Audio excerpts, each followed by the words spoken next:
ready to unlock seamless shopping experiences with your Revolut card. First, make sure your Revolut card is activated within the app. You'll find the activation option in the Cards section. A quick tap, and you're good to go.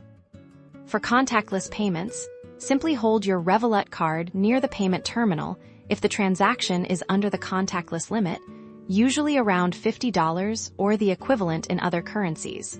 It should go through instantly.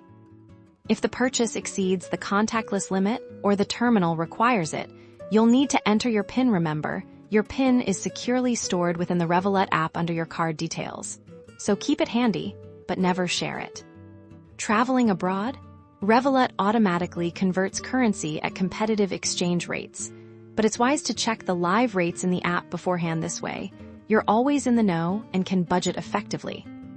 If given the option at the terminal, always choose to pay in the local currency.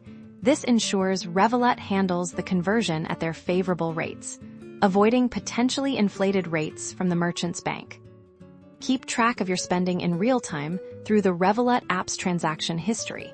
This allows you to monitor your purchases and quickly identify any unauthorized activity. And that's it. Now you're equipped to shop confidently with your Revolut card, whether you're at home or exploring new corners of the globe. Happy spending!